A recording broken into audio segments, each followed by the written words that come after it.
کہ امام ابراہیم کے قدمین لگے. جب آپ اللہ کا گھر بنا رہے تھے تو اسی پتھر کے اوپر کھڑے ہو کر تعمیر فرماتے. جیسے جیسے دیواریں بلند ہوتی جاتی ویسے ویسے یہ پتھر بلند ہوتا جاتا. تو فرمایا کہ مقام ابراہیم کو مصلی بناؤ. واتخذوا من مقام ابراہیم مصلی. یہ اللہ کی نشانیاں ہیں. اسی طرح قرآن نے ایک اونٹنی کا ذکر کرتے ہوئے کہا کہ ناقۃ اللہ، وہ اللہ کی اونٹنی ہے، اللہ کی نشانی ہے. حضرت صالح علیہ السلام کی اونٹنی جس کی کونچے کاٹ ڈالی تھی قوم نے، اللہ نے اسے بھی اپنی نشانی قرار دیا کیونکہ اس کی نسبت ہے حضرت صالح علیہ السلام کے ساتھ، وہ اللہ کی نشانی قرار پائی. اسی طرح اللہ رب العزت نے دیگر کئی مقامات ہیں جنہیں اپنی نشانیاں قرار دیا ہے. حضرت ہاجرہ سلام اللہ علیہا کے قدمین جن پہاڑیوں پہ لگے وہ اللہ کی نشانیاں بنے. حضرت ابراہیم کے قدم جس پتھر پہ لگے وہ بھی اللہ کی نشانی بنے. صدیق اکبر کی شان کا اندازہ آپ کیا لگا سکتے ہیں کہ صدیق اکبر وہ ہیں کہ جن کے بدن کو نبی پاک کے قدمین نہیں لگے بلکہ سرکار نے معراج کی رات حضرت صدیق اکبر کے کندھوں پہ سوار ہو کے سفر طے کرتے ہوئے غار ثور تک کا سفر کیا ہے. صرف نبی پاک کے قدمین نہیں لگے بلکہ سرکار بذات خود حضرت صدیق اکبر رضی اللہ تعالیٰ کے کندھوں پر سوار ہوئے. سوار ہو کے آپ آہستہ آہستہ چل رہے ہیں. نوکیلے پتھر ہیں. حضرت صدیق اکبر نے نبی پاک صلی اللہ علیہ وسلم کو اٹھایا ہوا ہے اور آہستہ آہستہ کہ کہیں کسی دشمن کو خبر نہ ہو جائے. بلکہ پہلے جب ساتھ ساتھ چلتے ہیں تو کبھی آگے کبھی دائیں کبھی بائیں کبھی پیچھے. نبی پاک نے فرمایا کہ ابو بکر کیا بات ہے پہلے ہمیشہ پیچھے چلتے ہو آج کبھی آگے آ جاتے ہو کبھی دائیں کبھی بائیں. کہا حضور جب دائیں ہوتا ہوں تو دل کو خطرہ ہوتا ہے دشمن دائیں سے نہ آ جائے، بائیں آ جاتا ہوں. جب پیچھے ہوتا ہوں تو خطرہ محسوس کرتا ہوں کوئی آگے سے نہ آ جائے، اس لیے بھاگ کے آگے آ جاتا ہوں. حضور میں آپ کی حفاظت کا حق ادا کر رہا ہوں. سبحان اللہ. نبی پاک صلی اللہ علیہ وسلم نے کندھوں پہ حضرت صدیق اکبر نے کندھوں پہ سوار کر کے ورنہ ایک موقع وہ بھی تھا جب حضرت علی المرتضیٰ رضی اللہ تعالیٰ عنہ کو نبی پاک نے فتح مکہ کے وقت جب مکہ فتح ہوا نا سرکار نے جو اللہ کے گھر میں بت رکھے ہوئے تھے خود توڑ دیے جو بلندی پر تھے. فرمایا علی یہ بت جو بلندی پر ہیں یہاں تک ہاتھ نہیں پہنچ رہا ان کو کیسے توڑا جائے.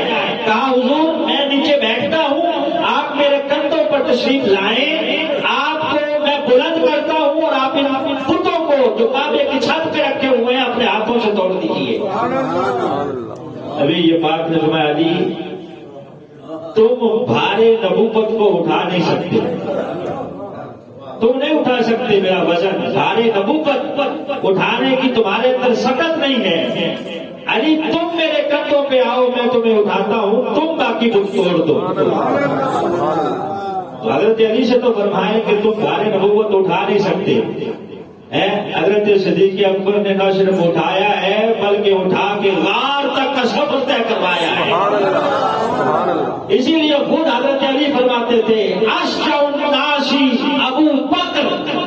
خود حضرت علی رضی اللہ تعالیٰ عنہ آپ نے لوگوں سے پوچھا کہ لوگوں بتاؤ صحابہ میں سب سے زیادہ بہادر کون تھا؟ سب سے زیادہ بہادر کون ہے؟ سب نے کہا کہ انت یا علی. آپ شیر خدا ہیں، حیدر کرار ہیں، مولا علی ہیں، آپ سب سے زیادہ بہادر ہیں. فرمایا میں تو شجاع ہوں نا، میں اشجع کے بارے میں پوچھ رہا ہوں کہ مجھ سے بھی بڑا بہادر کون ہے؟ اشجع کون ہے سب سے بڑا بہادر؟ صحابہ نے کہا کہ آپ کو بھی بتائیے. حضرت علی نے فرمایا کہ اشجع الناس ابا بکر. فرمایا لوگوں میں سب سے زیادہ بہادر ابو بکر ہے. اس کی دلیل کیا ہے؟ آپ نے دلیل دی. فرمایا غزوہ بدر کا موقع تھا جب نبی پاک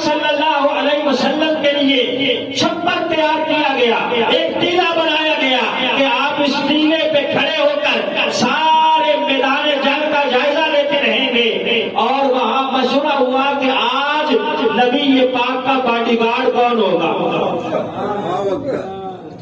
غزوہ بدر کے موقع پر مشورہ ہو رہا تھا کہ کون ہے جو سرکار دو عالم صلی اللہ علیہ وسلم کی حفاظت کرے گا۔ وہ مقام وہ تھا جو حساس مقام تھا، وہاں دشمنوں کے تیر آنے تھے، کیونکہ قیادت وہاں موجود تھی مسلمانوں کی، نبی پاک صلی اللہ علیہ وسلم نے وہاں جب اگر ہونا تھا تو سارے مسلمان صحابہ جانتے تھے کہ یہاں سب سے زیادہ حملے کا خطرہ ہے۔ سب نے پوچھا کہ کون ہے جو آگے بڑھ کر آج نبی پاک کی حفاظت کرے گا۔ حضرت علی کہتے ہیں کہ ہم ابھی سوچ ہی رہے تھے، سب سے پہلے تلوار نکال کے جو آگے بڑھا ہے وہ ابو بکر ہے۔ سب سے پہلے جس نے تلوار نکالی اور نکال کے آگے کھڑا ہوا کہ میں سرکار کی حفاظت کہاں پیدا کروں گا، فرمایا وہ ابو بکر تھے۔ اس لیے فرمایا کہ اشجع الناس ابا بکر، سب سے زیادہ بہادر لوگوں میں ابو بکر ہے۔ تو نبی پاک صلی اللہ علیہ وسلم کو کندھوں پہ اٹھا کر آپ نے غار تک کا سفر طے کیا، اور تعظیم جو ہوتی ہے نا وہ دل سے کی جاتی ہے۔ جب اللہ رب العزت نے قرآن پاک میں آیہ مبارکہ کا نزول فرمایا کہ یا ایھا الذین آمنوا لا ترفعوا اصواتکم عند رسول اللہ، کہ اللہ کے رسول کے آگے آوازوں کو پست رکھا کرو، پست رکھا کرو۔ اب کچھ صحابہ تھے جن کی آوازیں خود بخود بلند ہو جاتی تھی۔ حضرت ثابت بن قیس رضی اللہ تعالیٰ، آپ کو تھوڑا اونچی سنائی دیتا تھا، جس کو اونچی سنائی دیتا ہو اس کی آواز بھی بلند ہوتی ہے، وہ سمجھتا ہے کہ شاید باقی بھی سارے اونچے ہی سنتے ہیں، وہ بولتے ہوئے بھی اونچا بولے گا۔ حضرت ثابت بن قیس رضی اللہ تعالیٰ کا معاملہ یہی تھا۔ جب یہ آیہ مبارکہ نازل ہوئی تو آپ نے اپنے آپ کو گھر کے اندر بند کر لیا، کئی دن تک مسجد میں تشریف نہیں لائے۔ نبی پاک نے صحابی کو بھیجا کہ جاؤ جا کے دیکھو۔ صحابی نے کہا حضور میرا گھر اس کے گھر کے پاس ہے، میں اس کے گھر گیا تھا۔ ثابت کہتا ہے کہ میں اس لیے نہیں آ رہا کہ میری آواز بارگاہ رسالت میں بلند ہو جاتی ہے، کہیں ایسا نہ ہو کہ آواز بلند ہو اور میرے سارے اعمال ضائع ہو جائیں۔ مجھے تو خطرہ ہو گیا ہے کہ میں خدا نخواستہ کہیں جہنمی نہ ہو گیا ہوں، نہیں میں جہنمی نہ ہو گیا ہوں۔ تو کیا فرمایا نبی پاک نے، فرمایا ثابت سے جا کے کہو کہ وہ جہنمی نہیں بلکہ وہ جنتی ہے، کیونکہ وہ جان بوجھ کے آواز بلند نہیں کرتا، اس کی تو ویسی ہی ہو جاتی ہے، اس کو بلا کے لایا جائے۔ آگے اللہ رب العزت نے فرمایا ان الذین یغضون اصواتهم عند رسول اللہ اولئک الذین امتحن اللہ قلوبهم للتقوی، وہ جو آوازیں پست رکھتے ہیں میرے محبوب کے آگے اللہ نے ان کے دلوں کو تقوی کے لیے چن لیا ہے۔ یہ دلوں کے تقوی کی بات ہے کہ تعظیم کی جائے، تعظیم رسول دل کے تقوی کی بات ہے۔ فرمایا اللہ نے ان کے دلوں کو تقوی کے لیے چن لیا ہے۔ ثابت بن قیس رضی اللہ تعالیٰ عنہ کو بلایا گیا، نبی پاک نے فرمایا کہ تمہاری آواز خود بخود بلند ہوتی ہے، تم نہیں کرتے، اس لیے پریشان ہونے کی ضرورت نہیں ہے، تم جہنمی نہیں ہو بلکہ جنتی ہو۔